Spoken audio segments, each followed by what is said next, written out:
ምን እየሰራህ ነው? እችን በእንግሊዘኛ እንላታለን። ለጀማሪ ተማሪዎች በጣም አሪፍ ስለሆነ መጀመሪያ ሴቭ አድርጉትና ጀምሩ። ኦኬ ምን እየሰራህ ነው በሉኝ እስቲ። ኦኬ ምን ይባላል? what are you doing or what are you doing አይደል?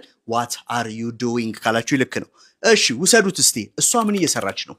እሷ ምን እየሰራች ነው የሚለውን ማለት ነው። አሁንም ምንድነው የምንለው? ቅድም what are you doing ነበር ያላችሁት ለሰውየው ስትጠይቁት ፊት ለፊት። ለሌላ ሰው ግን ስታወሩ ምን ትላላችሁ? what is she doing አይደል? what is she doing ነው። በጣም ጥሩ።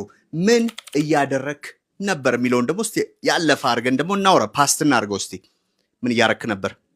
what were you or what were you doing ይሆናል። what were you doing ምን እየሰራህ ነበር? እሺ እሷ ምን እያረገች ነበር ሲሆን ምን ሊሆን ነው ማለት ነው? ምን ሊሆን ነው?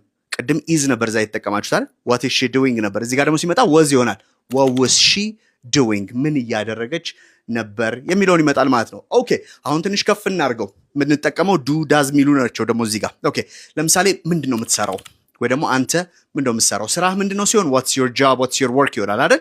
ለመኖር ወይ ደግሞ like you know እንጀራን የምትጋግረው በምንድነው ስትሉት የምትጠይቁት ጥያቄ አለ። what do you do for a living እስቲ በሉኝ።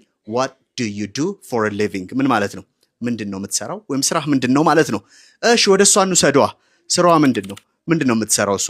what does she do for a living what does she do for a living ይሆናል። በጣም ጥሩ። አሁን ይሄንን ፓስት ልናረገው ነው። አንዱ የእናንተ ኮመንት ሴክሽን ላይ ያለ ጥያቄ ነው።